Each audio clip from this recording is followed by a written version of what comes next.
Hi everyone, this is Ike the Dirt Hermit, and welcome to Dirt Hermit Hobbies. This is my first YouTube, so bear with me. I'm really new at this, and I'm not quite got it figured out yet, but we're working on it. Today I want to talk about the role-playing game I've been making for the last 6 months, which is based on a Games Workshop title called GorkaMorka. This, to my knowledge, is the first Ork-based RPG set in the Warhammer 40k universe. The first draft was created in 4 days, and since June 16th of 2024, this project has been in motion. Currently coming up on Revision 7, which will be known as the Public Playtest revision. And I love the original GorkaMorka game. It saddened me that the closest thing that GW has done to GorkaMorka is Speed Freaks in the last, 30 years or so.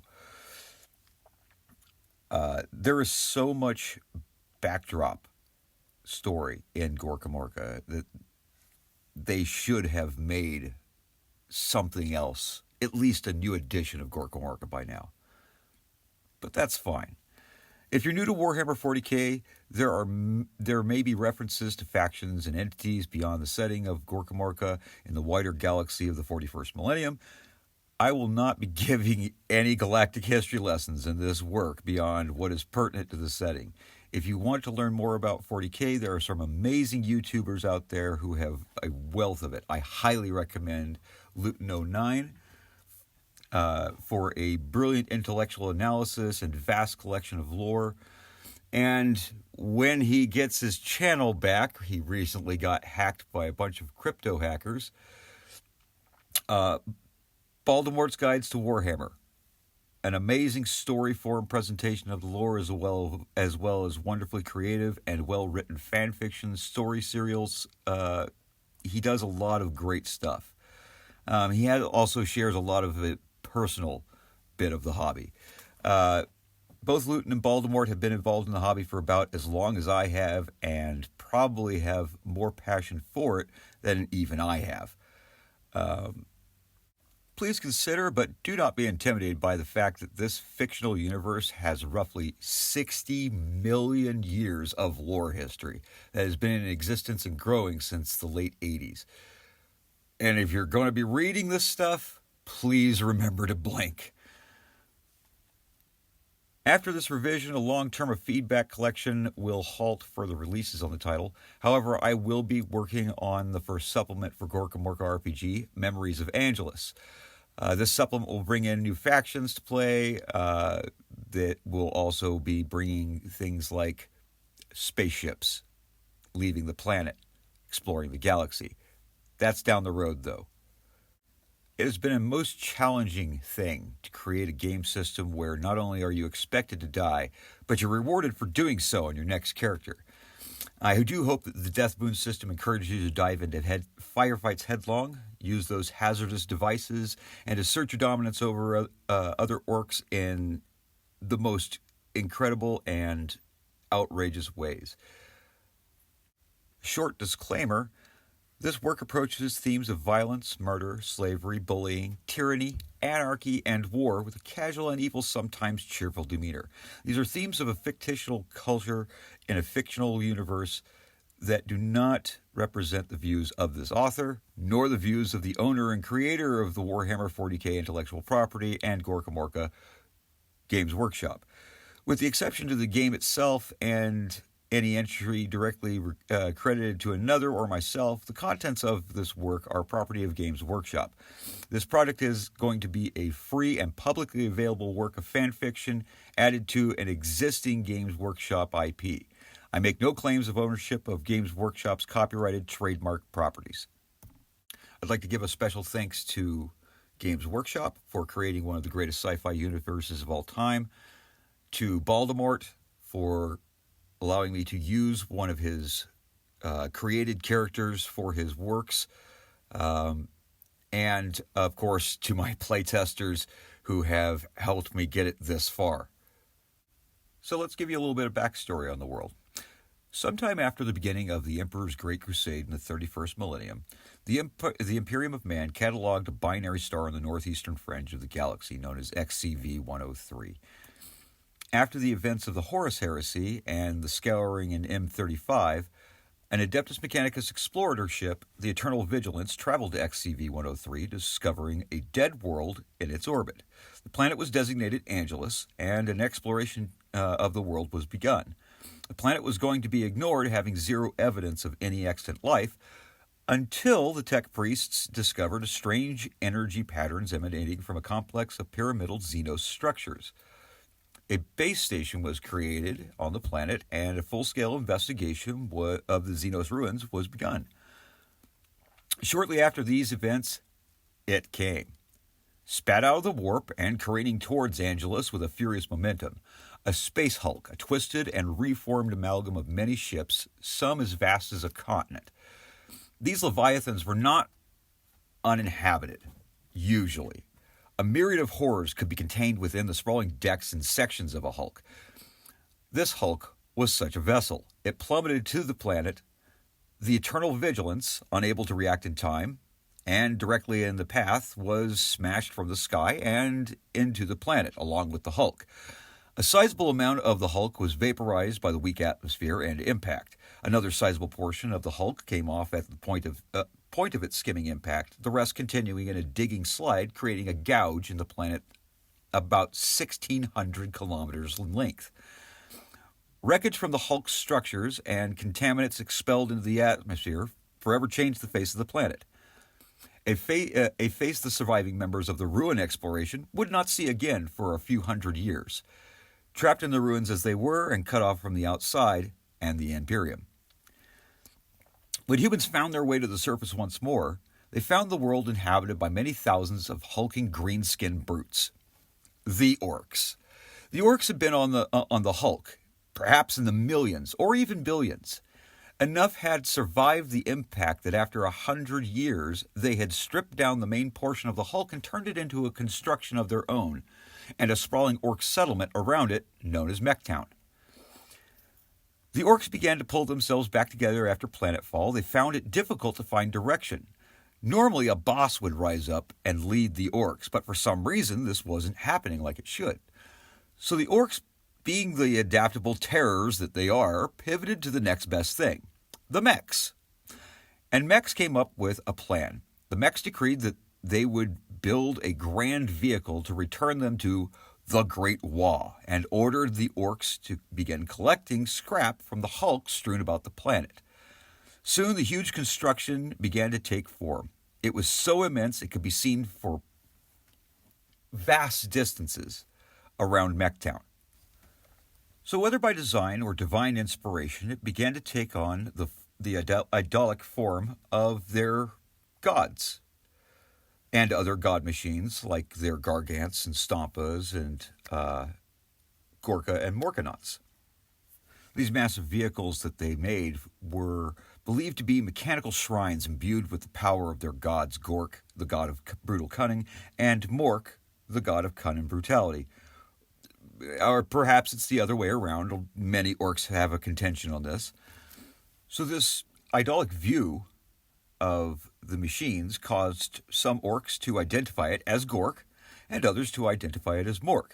And this schism was common amongst the Orks, but usually amounted to little more than skirmishes between the Orks themselves. And that was pretty normal anyways, even without the schism. But this was different. For some reason, perhaps the same that inhibits the development of bosses, it was far more pronounced here.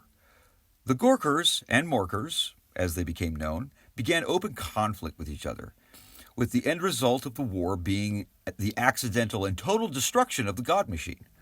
The mechs were furious, and after some sound kickings, made another decree.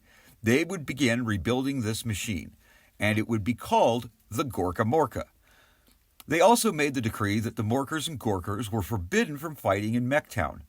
Take it to the wastes. The mechs thought this should have ended it right there. After some time, it became apparent that with the burgeoning Ork population, there was not going to be enough room for all the Orks on the GorkaMorka. And the grumbling began again. The mechs created the tag system. Bring the mechs some good scrap for the GorkaMorka, they give you a tag. The recipient may choose a Gork or Mork tag, as was their preference, and a tag guaranteed you a spot on the GorkaMorka. Again, the mechs thought that this should have been the end of it. But this time, no one could have foreseen what was going to happen. And some orcs still think it's a joke. The Gretchen, a lower form of orcoid, roughly about like a goblin, discovered quickly that they couldn't get tags. And resentful of this, the Gretchen, or Grots, went on strike and refused to work. They rallied together and marched on the GorkaMorka to make the mechs hear their demands for equal treatment. After days of deliberation, the mechs assaulted the Grots with a fury, the survivors of the Mechtown massacre being either resubjugated or fleeing to Skid Row.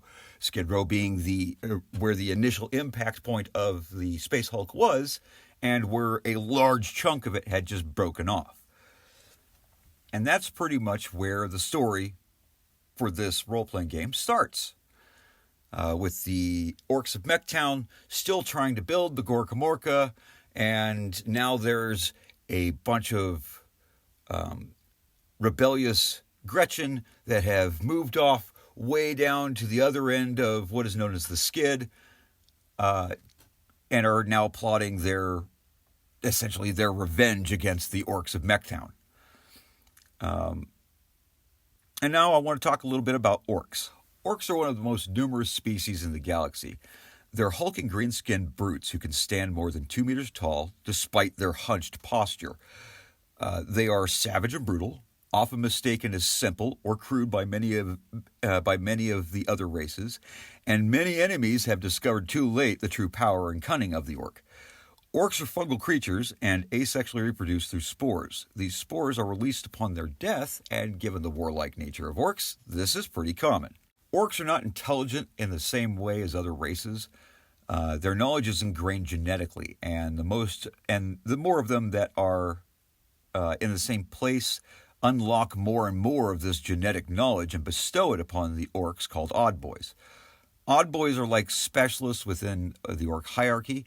They comprise of mech boys, which are the engineers, as we talked about earlier, pain boys, which are the medical profession, runt herds, which are ranchers and slavers, and weird boys, which are their psychers, people who wield tremendous psychic power. The more of these odd boys that exist, the more powerful and creative they get. Mech boys will build more impressive and complicated things. Pain boys will perform miraculous feats of surgery. Runt herds will cultivate huge squig beasts and train specialized grots, super grots, and the dreaded commando grots. With the millions of orcs on GorkaMorka, the limits of what an orc is capable of is considerable. The greatest strength of an orc is their ability to break the laws of reality. Orc technology works on the principle of belief. A mech constructs some ramshackle device and claims it's a force field generator. Well, the device has all the common bits orcs see on force field generators, so the device does indeed work like a force field generator. Orcs believe the colors green, yellow, red, blue, black, white, and purple have power, and simply by painting something one of these colors, the object will take on traits of that color. The most common example is that red things go faster. This bizarre ability means that orc technology is utterly unusable by non-orcs, or at the very least incomprehensible in its function. Orc culture, or culture with a K, is a straightforward but somewhat complex thing. Organization starts at the most basic level with the mob, a group of boys. A small group of like-minded or at least tolerant of each other orcs, usually youths or boys. After the mobs come war bands, usually 1 to 3 mobs led by a knob, or which are basically like a sergeant, or bosses. Tribes are the next, with usually multiple war bands led by a boss, and outside of these often temporary organization, there are clans. There are 6 great clans, and these clans do not change. The clans do not have leadership, and are more akin to an actual permanent subculture of the greater orc society. There are also oddies. These orcs that step beyond the conventional orc society and further focus on a single aspect or totally differing philosophy. The cult of speed focuses on vehicles and going fast, ever obsessed with higher speeds. The commandos are infiltration and sabotage experts, often using tactics that other orcs would consider very un-orky. Then there's the flyboys, which are similar to the cult of speed and actually came from the cult of speed, but go beyond even that obsession, taking to the skies and even space. They're pilots of orc aircraft and void fighters that the confines of ground vehicle maneuvering are just simply too sluggish. Then there's the freebooters, or pirates. These are outcasts from clans that have banded together to plunder and loot as they wish, without all that mucking around with the warfare, although they do actually still love the warfare. Always seeking the easiest target or way to get the goods without so much of a shot fired, are pretty much like the hallmarks of the freebooter. Get it done in the easiest way. This avoidance of combat makes other orcs suspicious of freebooters and does nothing to help their outcast status. Orcs love nothing more than a good fight. The outcome is not as important as the fighting itself. Orcs literally require violence in combat as much as any other race might require food, water, or air. For them, it's an ingrained instinct to fight. If no enemies present themselves, orcs will happily fight each other. It's only the direction of knobs, which are kind of like sergeants, and bosses, which are their leaders, that can prevent a mob from turning on itself or another mob in the warband when the fighting is slim, but not without the proper kickings administered to the rebellious offenders. Orcs seek one thing above all things: war. Their entire existence revolves around war. Even their pastimes are violent, bloody affairs. Face-eating contests between orcs and squigs, grot and snot punting, gladiatorial pits, death races, and friendly brawls and firefights are all common. Orcs have no real value of life, their own included for the most part. And while every orc wants to be the best, many of them die in spectacular displays of destruction at their own hand, often by accident and much to the amusement of nearby orcs. This almost sunny disposition towards war and violence makes other races consider them to be evil. Orcs are more of an artificial force of nature, and without going into it too much, orcs are the devolved form of a 60-million-year-old genetically engineered super soldier created with a singular purpose: war. And they love it. To an orc, unleashing a hail of Daka, the orc word for rapid firepower and ordnance, into the enemy, or charging straight into the enemy's lines so they can get up close and personal with their savagery, is the best part of their day. Orcs are not the only species of orcoid born from the fungus that they come from. There's also the goblin, like Gretchen, that I talked about earlier, the diminutive snotlings, which are like Gretchen, but even smaller and weaker, and then squigs of every size, shape, and purpose also exist. Gretchen make up the primary workforce of the orcs. They're slightly shorter than humans and are treated much like slaves and or cattle. The snotlings are even smaller than the Gretchen and more useless in the eyes of the orcs. Squigs fill in so many roles in orc culture that it's dizzying. From pets to hair, orcs are actually hairless, to mounts and even targeting systems. They even eat these things. If you can imagine it has a useful function to an orc, there's probably a squig for it. Orcs are a lot of guiltless fun, but how do you play one of these incredibly violent and actually very alien creatures as a proper character? Well, there's some simple guidelines. First, the simplest solution is often the one taken. Orcs don't think much about the consequences compared to the desired outcome. They may recognize the dangers, but simply don't care. Orcs are terribly tough and able to survive injuries that would kill a human, and as such, have a somewhat warped sense of self-preservation, usually limited to live longer, fight more, which is about where that line of thought ends. This means orcs are not adverse to retreating or to fight another day, as long as they get some good crumping in first, and crumping is pretty much their word for fighting. Second, according to any orc, orcs are individually and as a race the best.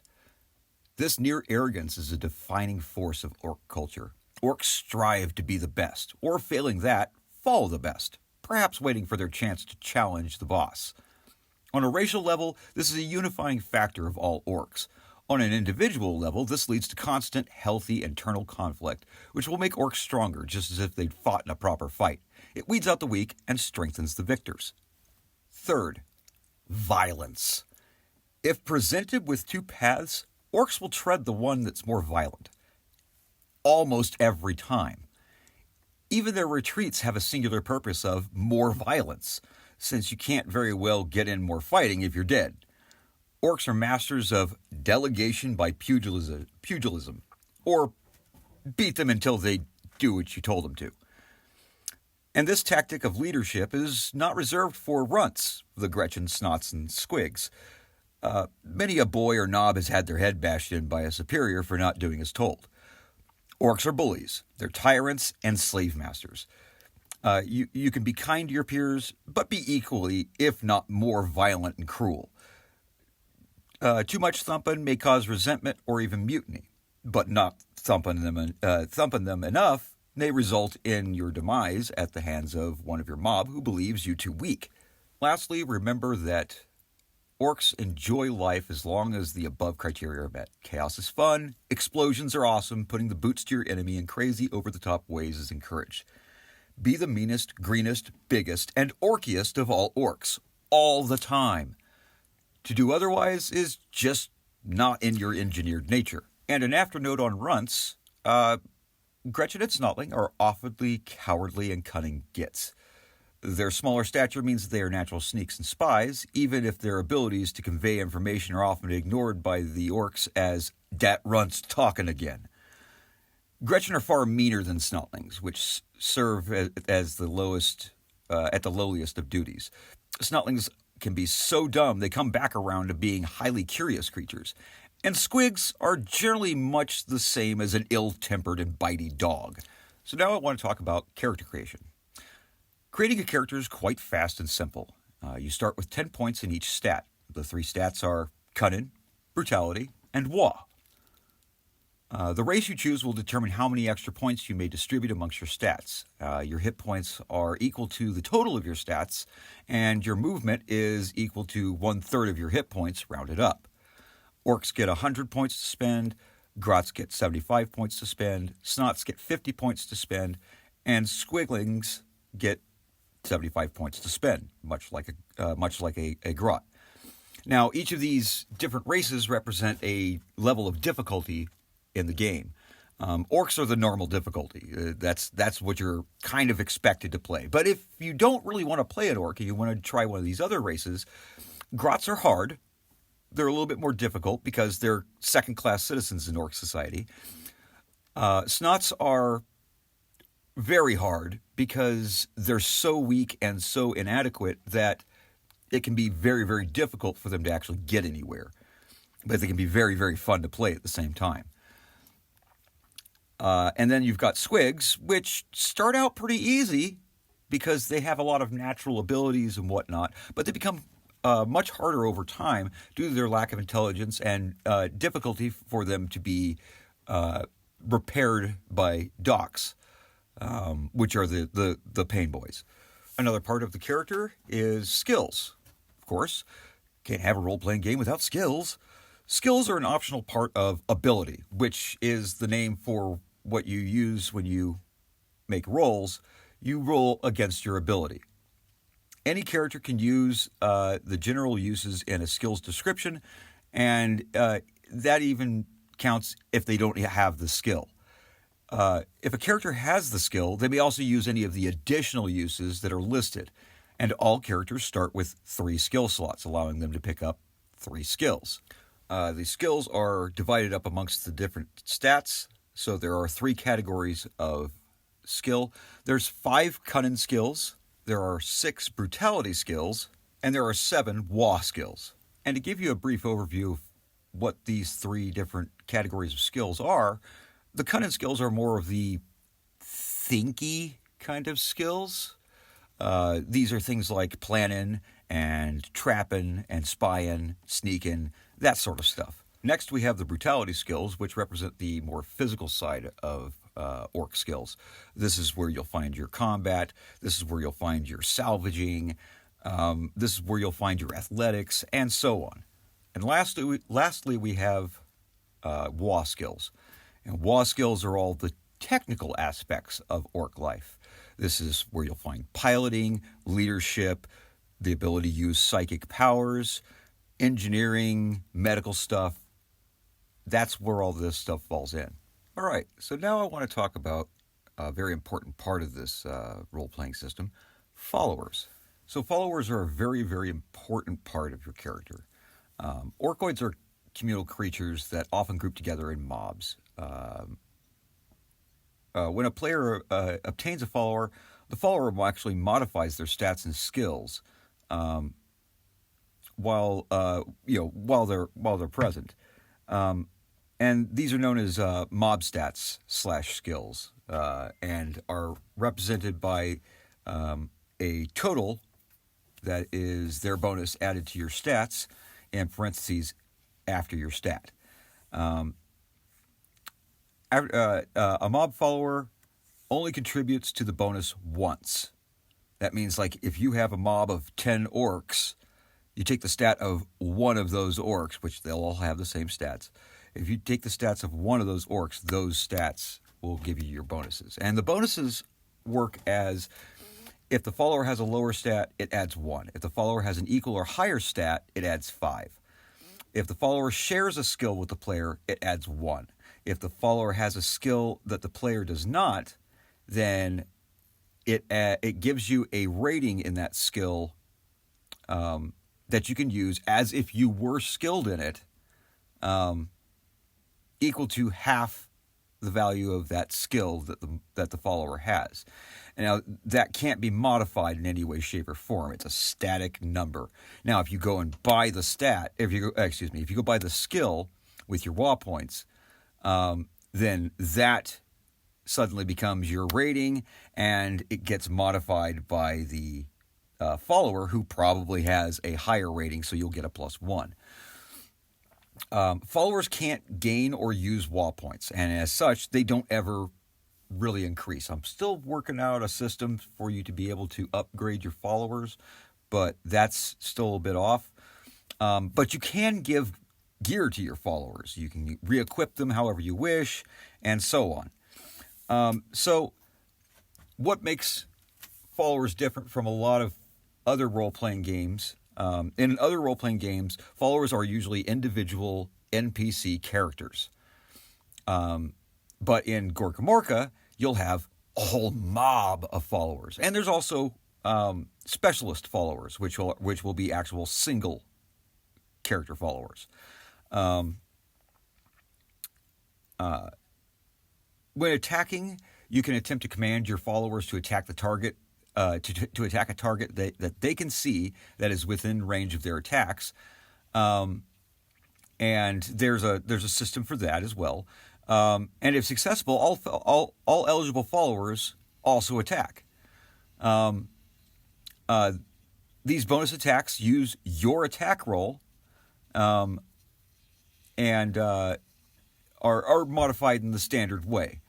But we'll get into that when I talk about combat a little bit later. One follower or mob can be designated as your bodyguard. And where you go, your bodyguard goes with you. They're just like always around you. And when taking damage, you may assign the damage to a bodyguard instead of taking it yourself. When assigning damage to a bodyguard, you calculate the damage based on their armor, not yours. If all your bodyguards are taken out or killed, taken out is not the same thing as killed. Taken out is a more temporary sort of thing, because orcs regenerate and they get back hit points equal to half their brutality every day. But if you have one that's taken out, or if your bodyguard is taken out or killed, you may designate a new bodyguard from your followers, and it doesn't take any sort of action, and it may actually be performed outside of your turn. The only requirement is that you have to be adjacent to the follower. And you can have a maximum number of followers equal to 1 plus your bossing skill divided by 25. Any followers obtained beyond this point don't actually add to mob stats or skills, but you can still have them. You can still have them to use as attackers and whatnot in a combat. They do still add to the difficulty of commanding your followers. And hiring followers can be done by using teeth, which is the standard orc currency. Orcs use their teeth as money. This is actually a very clever way of having an economy amongst this race, because orcs regularly regrow and shed teeth, very much like a shark, actually. So you can spend teeth to hire followers, or you can use the bosun skill, which is a Wa skill, to try to basically call followers from another warband that you happen to run across. And if you have no followers, of your chosen clan, you can only call or hire clan followers.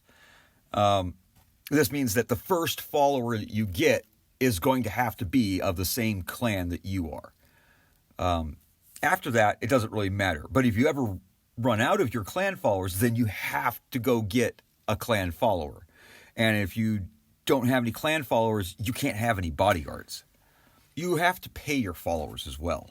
Orcs desire to get their teeth, So after every combat, after every combat ends, you pay 10% of the hiring cost of the follower, and if you don't pay them, then they become enemies right there on the spot. And, well, you look at that. You've got more combat going. Now, pay may be deferred to orcs with just battlefield looting. If you allow your boys to go salvage for personal gain, you don't get any salvage out of it, but you don't have to pay them either. They get their pay that way. And replacing lost followers from a mob will cost 10% of the value of the mob, rounded up. And replacements will have identical gear to the base mob. Dice and rolls. The most commonly used roll in GorkaMorka is going to be a die 100, often rolled as 2 die 10, with one of them being a special die 10 that displays numbers in the tens, and another one that shows the ones place. Sometimes rolls will only be a single die 10, but most of the time it's going to be a die 100. The most common roll you will make is an ability roll. Most ability rolls will be, or all ability rolls will be made using a die 100, and you roll a die 100 and you subtract your ability, which is found by getting the stat plus skill for the given roll. A total that is equal to or less than 0 is a success. And the reason why I've done it this way, and this is purely a personal thing, the reason why I've done it this way is because orcs can't count very high, and I just thought that would be thematically fun. So 0 or lower is better. When you roll, the bottom 10% of the die 100 is what's considered an auto success, and the top 10% of the die 100 is considered an auto fail. When you succeed, you gain Wa points equal to your movement, and on an auto success, you gain double the Wa points. When not in combat, your actions don't really matter, and an action by itself normally takes about 6 seconds to complete. So when you're in combat, each action can be performed in a given turn. There are 3 actions that an orc can use during a combat round. They can make a move action, where they can move up to their movement. There is a attack action. They can make an attack. And when you make an attack action, you can attack with any weapon that was already equipped at the beginning of the turn. If you pull out a weapon, you can't use that weapon this turn, but you'll have it equipped for the next turn. Let's see here. When you're not in combat, actions don't really take much time, but some uses of skills will be like things like building a vehicle, crafting a weapon, that sort of stuff. Any type of skill roll that is required outside of combat of this kind of nature takes an hour, unless it has an actual definite time. There are saving throws in this game, and sometimes you'll be required to make a saving throw. This is a defensive roll that allows you to resist the additional effects such as catching fire or being blinded and so on. These effects will have a strength or potency, if in the case of things like bruise. And to make a save, you just roll a die 100 and you subtract your current hit points and add the strength of the save. Success negates most of the effects. Some special effects may have consequences even if you do successfully save. Usually, successes in these situations will yield a lesser effect. So let's get into combat, because that's very important to orcs. Combat starts off with an initiative roll. At the beginning of combat, every round after, each player rolls a die 100 for initiative. And this determines the order in which turns happen within the round. Lowest roll goes first. Ties go simultaneously. An auto success always goes first, even before characters with special features or abilities that allow them to attack first. Auto fails cannot use the attack action in a turn, and they always act last, even after characters that might have a feature that would make them attack last. On a character's turn, they perform any or all of the following actions. They may have a move action, as I stated before. They can have an attack action. The character may make an attack action with each weapon it has wielded at the beginning of its turn. If unarmed, a character is considered to be wielding its hands or feet. Unarmed strikes have no damage bonus and deal stun damage. To make an attack roll, you make the appropriate ability roll for the attack, whether it be Brutality Crumpin, or Brutality Daka, or Wah Flashy Daka. To make an attack roll, you have to be within range, of course. If in Crumpin range, melee attacks, your attack roll is resisted by your opponent's Crumpin skill. And you apply it to your roll as a positive modifier. And remember, positive modifiers increase the difficulty and negative modifiers reduce the difficulty. If making a range attack beyond your Crumpin, making a range attack, which is an attack that is beyond your Crumpin range, it's resisted by the range to the target in meters. So if you're trying to shoot somebody 20 meters away, then you get a minus 20 to your roll, or a plus 20 to your roll.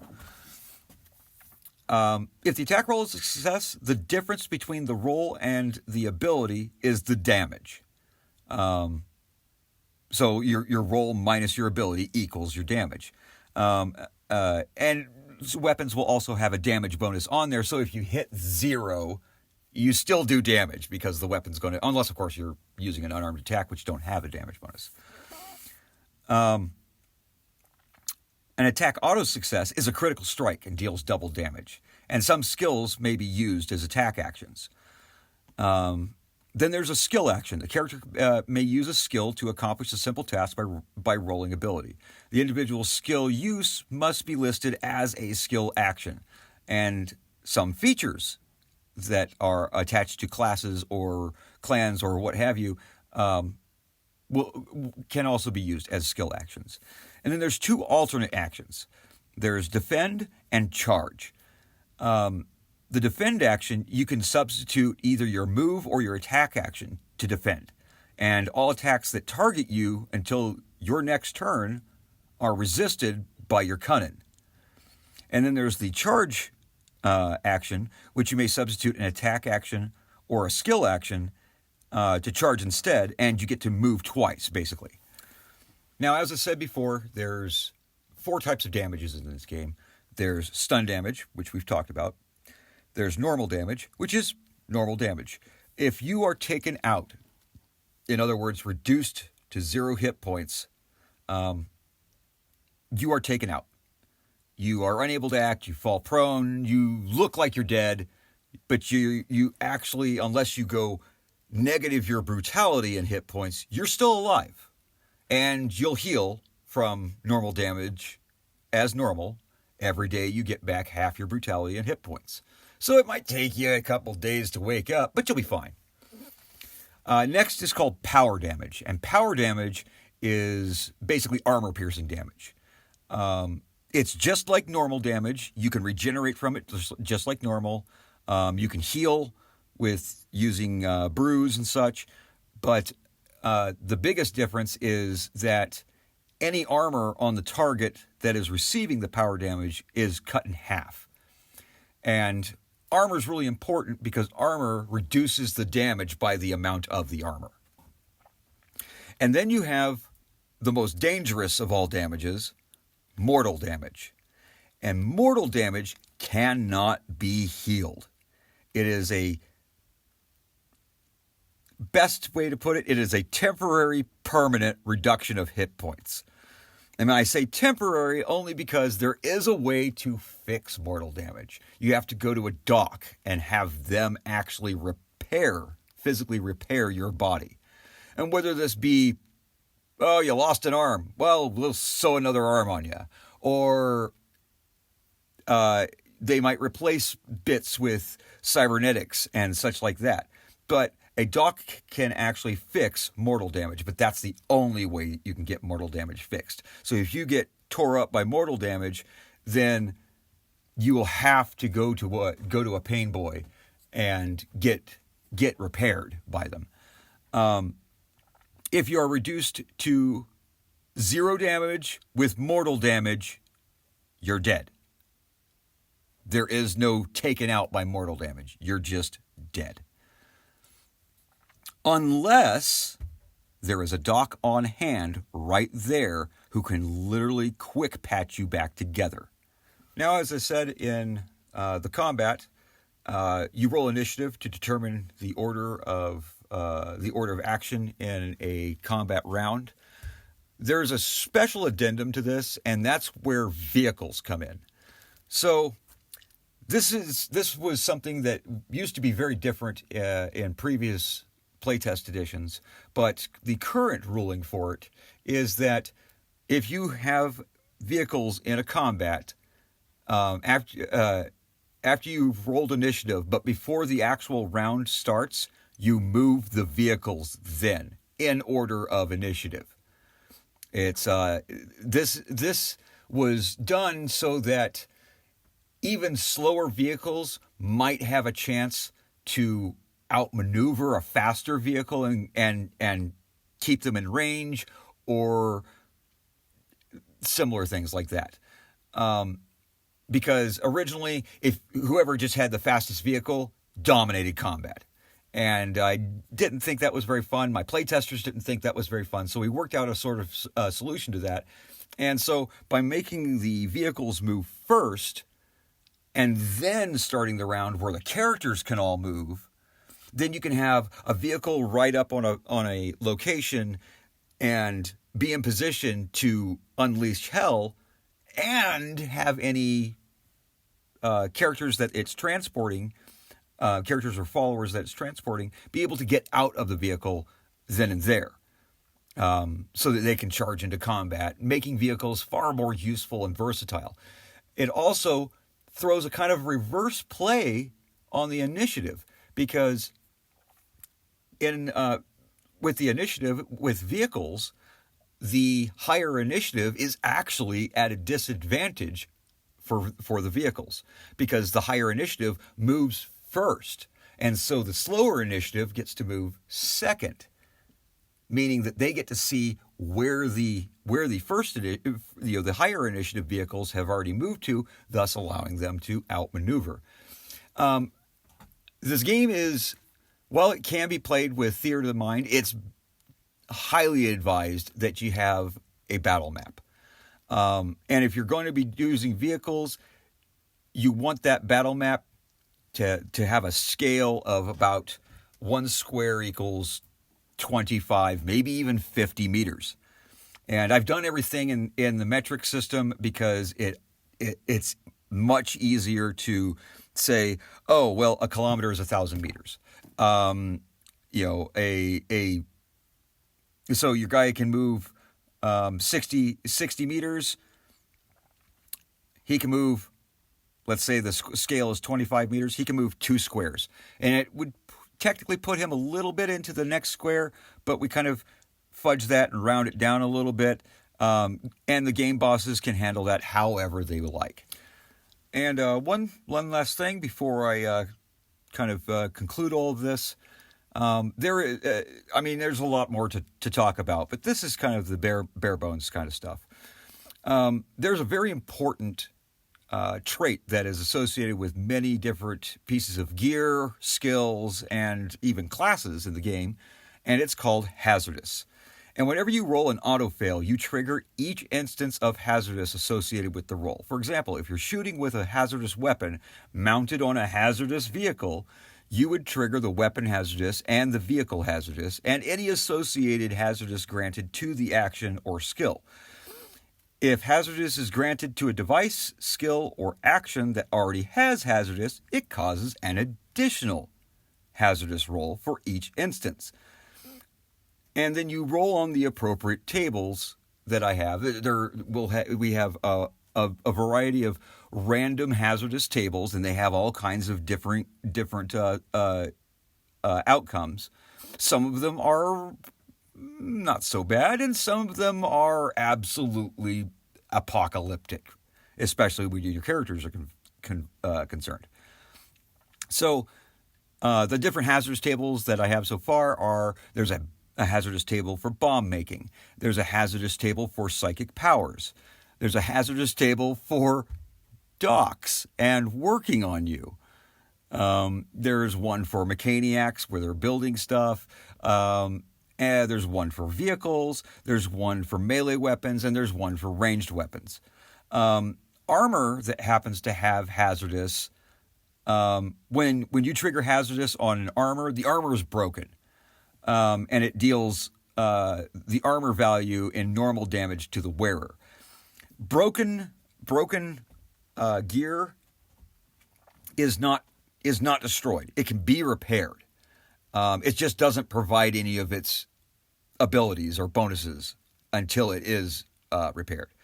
And then you have tools, and tools that trigger hazardous are destroyed. And they deal a total of their bonuses. You take all the bonuses on the tool and you add those all up, and the user of that tool takes normal damage equal to that amount. So really, that's really about it for what I'm going to talk about today. And if you have any more questions, you can shoot me a comment on my YouTube. And I will be happy to jump on there and give you a rundown as best I can, answer any questions you might have. Looking forward to getting up to 50 subscribers so I can actually start doing live stream Q&As, and so I can do feedback for the game itself. Since this is going to be a public playtest edition and it's going to be coming out rather soon, I'm going to be hopefully getting this into a lot of people's hands. It is going to be absolutely free, and even once the full version comes out, it's still going to be free. Every supplement that I make for this is going to be free. I'm just that kind of guy. I would rather this unofficial fan fiction version of a role-playing game based on Games Workshop's intellectual property actually see the light of day without having to muck around with all the licensing and whatnot. So if I'm not making any money off of it, then they can't really come after me other than just to tell me, hey, stop it. And, well, let's face it, if they're telling me, hey, stop it, that's just kind of a dick move. I don't think they'll actually go through with that. But once again, I want to say, and by the way, since I was in the time I was recording this, my good friend Baldemort of Baldemore's Guide to Warhammer, He has reclaimed his site, and he is now getting it put back together.